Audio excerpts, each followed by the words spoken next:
नमस्कार, कंज्यूमर अड्डा में आपका स्वागत है। मैं हूं आपके साथ आपका होस्ट विपिन भट्ट और आज बात करेंगे पीने के पानी की, जो कि बोतल में आता है, जो आप और हम सब पीते हैं। कोई इसे पैकेज वाटर कहता है, कोई मिनरल वाटर के नाम से इसे जनरली बोलता है, कोई ब्रांड्स के नाम लेके बोलता है कि हमें ये दे दो। लेकिन हम में से सब अब ज़्यादातर इस पानी का इस्तेमाल करते हैं जब वो घर के बाहर होते हैं, सफ़र कर रहे हों, इन जनरल घर के बाहर हों, आते जाते, कहीं सिनेमा, कुछ भी, मॉल, एनीवेयर आप कहेंगे। अब तो होटल्स में भी वो आपसे पूछते हैं कि आपको पैकेज वाटर चाहिए या फिर आप जग का पानी पिएंगे। और ज़्यादातर लोग मैं देखता हूँ कहते हैं कि हमें वो बॉटल वाला पानी चाहिए। लेकिन आपका ये बॉटल वाला पानी कितना सेफ है, और आज ये सवाल क्यों उठ रहा है, तो ये पूरा प्रोग्राम उसी के ऊपर है। ध्यान से देखिएगा क्योंकि आपके स्वास्थ्य से जुड़ा हुआ मामला है, आपके पैसों से जुड़ा हुआ मामला है, और पानी जो बहुत आवश्यक है हम सबके लिए, लेकिन उसका साफ और अच्छा होना भी उतना ही ज़रूरी है। तो हुआ कुछ ऐसा है, मैं आपको बताता हूँ कि क्या है।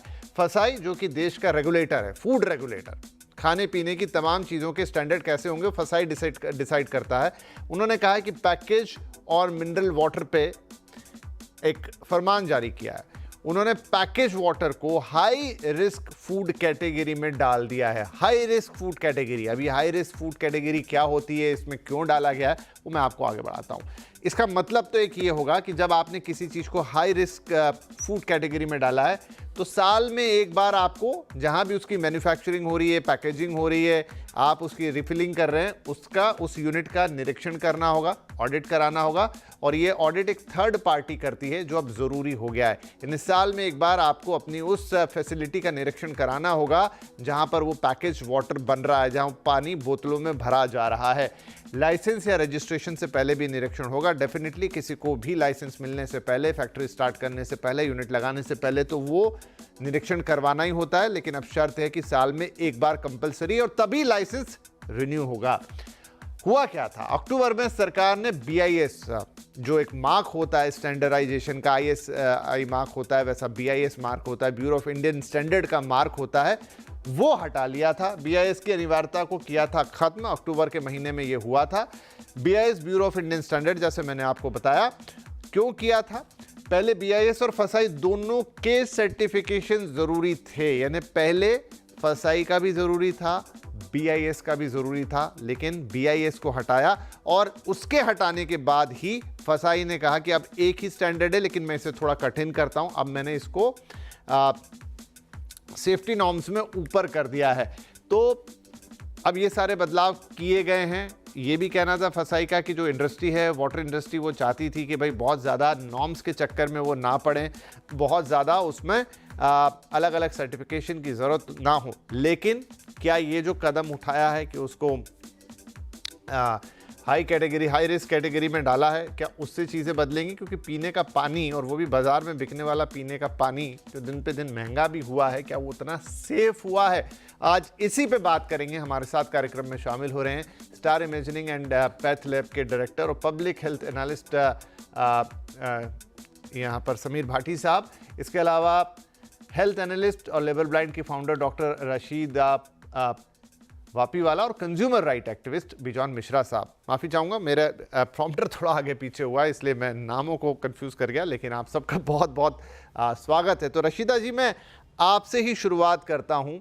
फसाई को, ये जो पूरा फसाई का एक्शन है, वो उससे काफ़ी थोड़ा कन्फ्यूजन फैल गया है। सबको लग रहा है कि क्या हाई रिस्क कैटेगरी में डाल दिया है, फिर BIS वाली खबर भी, ये सब टेक्निकलिटीज़ हैं कि आपने BIS स्टैंडर्डाइजेशन हटाया और इधर अपना ही एक सर्टिफिकेशन रख दिया।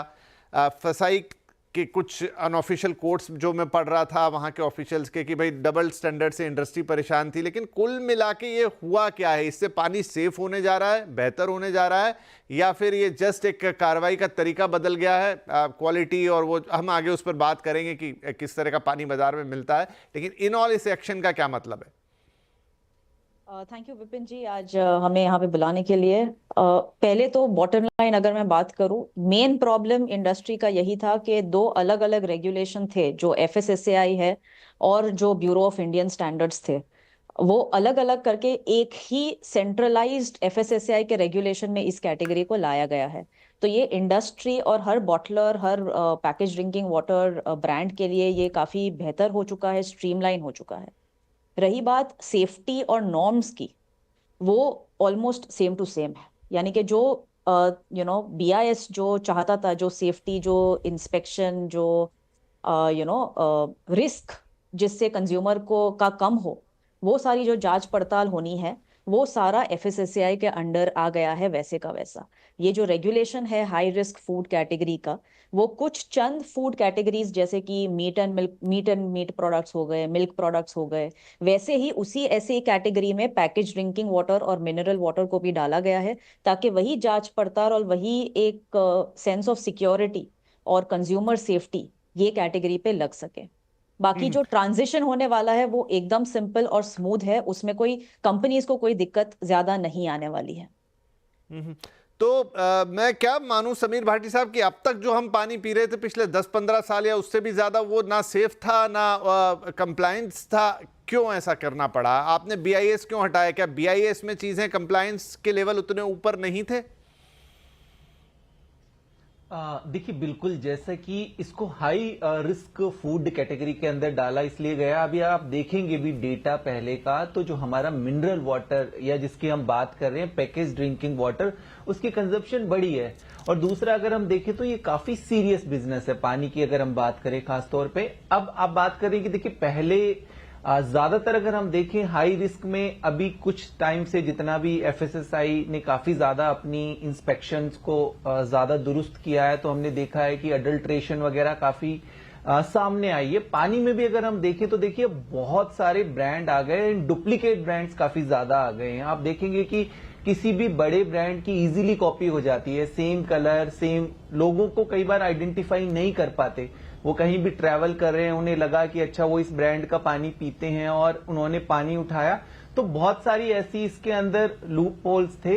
तो अब अगर हम बात कर रहे हैं हाई रिस्क फूड कैटेगरी में, जैसा कि मिल्क प्रोडक्ट, स्वीट्स वगैरह, इन सब के लिए जो नॉर्म्स हैं, जिसमें कि उनकी स्टोरेज कंडीशन से लेके और भी जो FSSAI के तय पैमाने हैं, उनके जरिए इसकी जो ऑडिट की फ्रीक्वेंसी है, सर्विलेंस है, वो और ज्यादा बढ़ जाएगा। और निश्चित तौर पे जैसा बात करते हैं कि ये तो एक बहुत ही बेसिक हमारी जो रिक्वायरमेंट होती है, कंजप्शन भी इसका ज्यादा होता है। तो इस वजह से मैं समझता हूं कि अब आगे आने वाले टाइम में जैसे सर्विलेंस बढ़ेगा तो काफी हद तक चीजें और ज्यादा दुरुस्त होगी। और जैसा देखते भी हैं कि इसमें खाली डुप्लीकेसी नहीं, और भी कई तरह की प्रॉब्लम्स रहती है अगर पानी की खास तौर पे बात करें, क्योंकि इसकी माइक्रोबायोलॉजिकल ऑर्गेनिज्म भी कई बार इस तरह के डेवलप होते हैं। जैसे अभी हमने ड्रग्स वगैरह में, दवाइयों वगैरह के अंदर देखा, तो इसके अंदर कई तरह के बैक्टीरिया पनपने के लिए, क्योंकि लोग आमतौर पे देखिए दवाओं में फिर भी मैन्युफैक्चरिंग डेट वगैरह देख लेते हैं, फिर पानी की बोतल तो हमने ली और तुरंत हम उसको पी लेते हैं, बट उसमें भी लिखा होता है कि कितने टाइम तक वो पानी आपके लिए बेहतर है।